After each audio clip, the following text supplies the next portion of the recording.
Fellas, we are moments after UFC 303. This pay-per-view was absolutely crazy. The prelims were stacked, but we're going to be talking about the main card specifically in this video. We're going to be matchmaking every single fighter on the main card. Whether they won, whether they lost, we're going to be matchmaking every fighter that competed on the main card into fights that would be bangers, fights that make sense, and just fights that we need to see next in the UFC. So let me know your thoughts on these matchups and your overall thoughts on the pay-per-view of UFC 303. I am going to have a video about that pay-per-view coming out tomorrow, but let's get into the matchmaking, and we'll go in there with the first fight, Ian Garry versus Michael Venom Page. I'm going to be completely honest, probably the most, well, not the most uneventful fight, that's a bit of a stretch, but definitely not as eventful as we expected. Ian Garry had a very grappling heavy base into this fight, but it just wasn't the most interesting, and I said coming into this fight that I'm scared it wasn't going to perform, and it didn't really perform.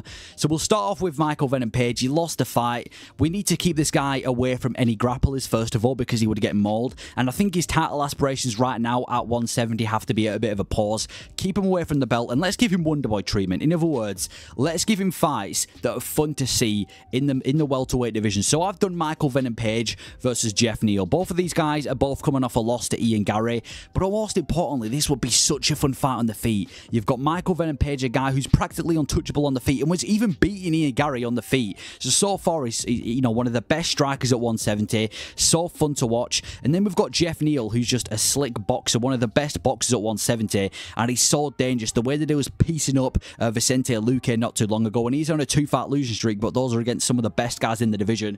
I think this will be such a fun fight because it's either going to be Michael Venom Page piecing up Jeff Neal, or it's going to be Jeff Neal boxing the head off of Michael Venom Page.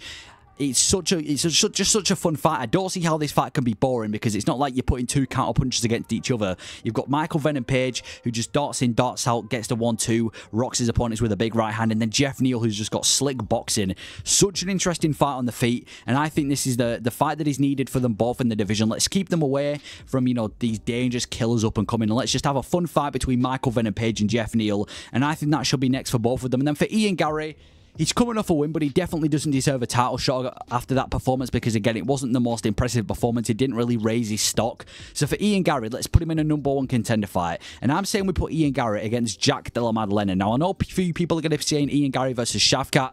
I don't mind that matchup, but I would probably rather see Shavkat Usman, and apparently that is going to be for UFC 308. And we do Ian Garry versus Jack Della Maddalena. First reason, Ian Garry likes to talk about how he's the fastest guy in the division, how he's the best striker in the division. Well, why don't we test that against Jack Della Maddalena, who in my opinion is the best boxer in the division, has some of the best combinations in the division, probably the most dangerous guy in the division right now, apart from Shavkat. At least on the feet, JDM's the most dangerous.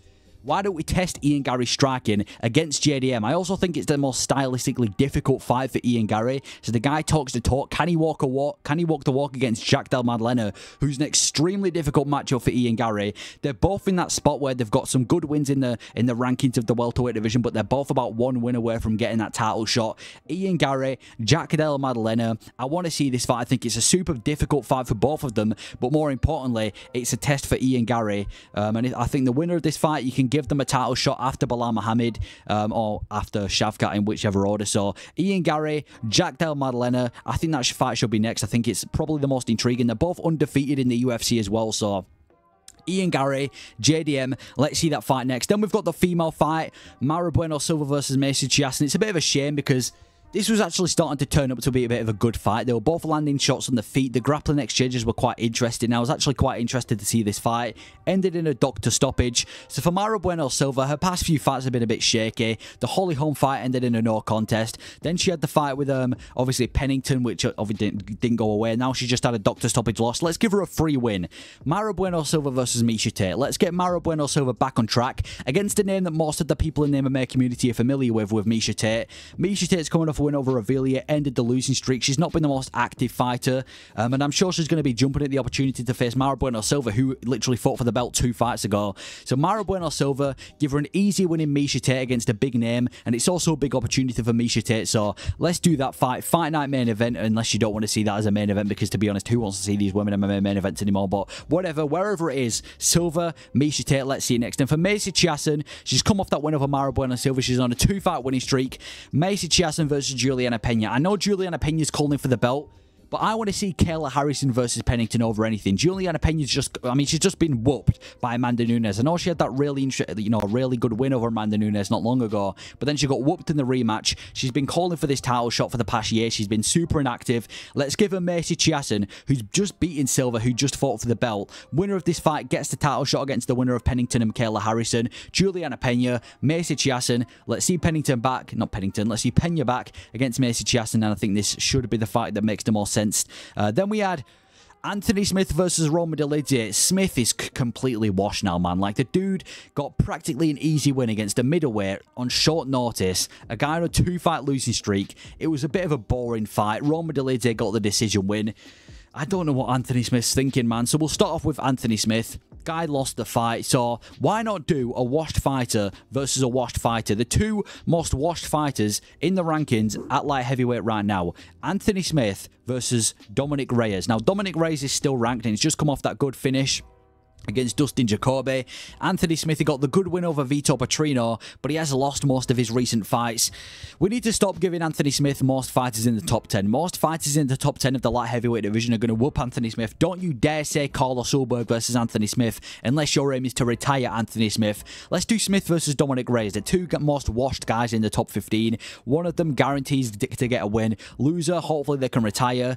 Yeah, Reyes versus Smith. Fight night main event. Actually, wouldn't even mind that fight. Actually, probably doesn't go for a fight night main event. Maybe like a fight night co-main event. Smith, Reyes. We haven't seen the fight. They're both washed. Let's see it. And then for Roma Dolidze, the problem with beating Anthony Smith is, first of all, it's on short notice, so it's in unwanted circumstances, and it's a dude at light heavyweight. I assume he's going to want to fight in the middleweight division, in which he's on a 2-fight losing streak in the middleweight division.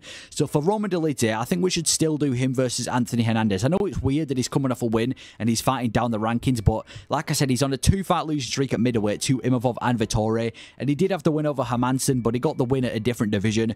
Dolidze versus Hernandez. If Dolidze can shut down the prospect, in which is Hernandez, then that's big for Roma Dolidze. He's going to probably get some big fights from there in the middleweight division. And if Anthony Hernandez can beat Roma Dolidze, and that's a big win for him, that's his biggest win yet, and that's going to give Hernandez these big fights in the middleweight division that we want to see him against. Maybe like the Sean Brady, not the Sean Brady's, you know, just the bigger fights in the middleweight division that we want to see Anthony Hernandez in. So Dolidze, Hernandez, fight night main event, big opportunity for Anthony Hernandez, and I think Roma Dolidze doesn't necessarily deserve to fight up the rankings when he has got to win over Anthony Smith in a different division. So Dolidze versus Hernandez, good fight, and I want to see that fight next. And then we had Dan Ige versus Diego Lopez. These has to have some sort of record for like the shortest notice fight in UFC history. This fight got announced like 3 hours before it took place. Crazy how short notice this fight was. So we'll start off with Dan Ige. It was a good fight for Dan Ige. He went out there, definitely won that third round against Diego Lopez on like the shortest notice ever. Definitely didn't lower his stock in that loss. But he has lost to a lot of the guys in the rankings. He has just lost to rank 14 Diego Lopez. So I think for Dan Ige, we'll let him fight someone that's outside the rankings. So for Dan Ige, let's do him at the Sophia against Felipe Lima. Now, Felipe Lima just came off that really good win over Magadan at UFC Saudi Arabia. I'm pretty sure he was the underdog going into that fight. Beat the UFC's up-and-comer Magadan, or finished him, in fact. And he was a big champion in a different MMA organization. Felipe Lima is definitely going to want somebody ranked. So I think Dan Ige versus Felipe Lima is the perfect fight to make at the Sophia, and he would be an absolute banger. Dan Ige, this gritty boxer, dangerous and slick boxer against Felipe Lima, who's this really dangerous up-and-coming striker. I think it's a really fun fight to make. If Dan Ige can beat Felipe Lima, he's just shut down a big prospect in the featherweight in the featherweight division. And if Felipe Lima can beat Dan Ige, we've got a big prospect in the featherweight division. He's going to get big fights from there. So I think for Dan Ige, we do him versus Felipe Lima at the Sophia. And then for Diego Lopez, let's reschedule his fight against Brian Ortega. I wanted to see this fight before, and I think we just need to reschedule it. Obviously, Ortega ended up pulling out due to a sickness. Although a lot of people are giving Brian Ortega grief for pulling out of the fight, but at the end of the day, it's a sickness. You can't really control a sickness, can you? So, Brian Ortega, Diego Lopez, it's a really fun fight on paper. I was hoping we got to see this fight, but I think this is the fight to make. Absolute banger. Winner gets a title shot. If Ortega can put together a winning streak of Yair Rodriguez and Diego Lopez, especially with the way that Lopez has been looking recently, those are some big wins for Brian Ortega, and I think he should get the title shot after Holloway. And for Diego Lopez, he's KO'd Sadiq Youssef, he's beaten Dan Ige. If he can get a big step up and beat Brian Ortega on top of that, Give him a title shot. Let's reschedule the fight between Lopez and Brian Ortega. Gives Lopez some solid experience before a big title fight. So, Lopez versus Ortega. I want to see this fight next. And then finally, the main event. Alex Pereira versus Yair Prochazka. This was crazy. Pereira is definitely the best light heavyweight in the world right now. One of the greatest light heavyweights of all time. And this dude's resume in such a short amount of time is crazy. Just went out there, KO'd Yair Prochazka at the end of the first round. Second round starts, lands a head kick, puts him straight back to sleep. Crazy. That is champ material for Pereira. So, we'll start off with the loser, Yair Prochazka. Let's keep him away from the title talks for a while. He's had 2 title shots now. I know he's a former champion, but he's had 3 title shots, but the 2 he's had against Alex Pereira, he's been finished in both of them. So I think for Yair Prochazka, I've got 2 options for him. The first one is Nikita Krylov. Now, the reason I've not just said Nikita Krylov by himself is because obviously Krylov, he's coming off a win over Ryan Spann, and I think he deserves a big fight. The only problem is we haven't seen this dude for ages. He's just disappeared from the MMA community. A lot of people are really curious to what Nikita Krylov's doing. Some people think he's fighting in Ukraine. Some people think he's coming off a surgery. I don't even know if this dude's involved in the MMA community. If he is, and if he's ready to fight, Yair versus Krylov's a banger. But if Nikita Krylov's nowhere to be seen, I think Yair versus Khalil Roundtree is the next best thing you can make. Roundtree had a big opportunity against Jamal Hill, had to pull out due to some suspension, and then when the suspension is over, I think Roundtree versus Prochazka, no way that fight goes the distance. Banger of a fight right there. Good step up for Yair Prochazka. Good fight for him to get back on track, but it's also a massive opportunity for Khalil Roundtree. So Yair versus either Nikita Krylov or Khalil Roundtree's next. And for Alex Pereira, this dude is just collecting wins over light heavyweights like it's Infinity Stones. Jan Blachowicz, Yair Prochazka twice, Jamal Hill. The only one that's left is Magadan Ankalaev.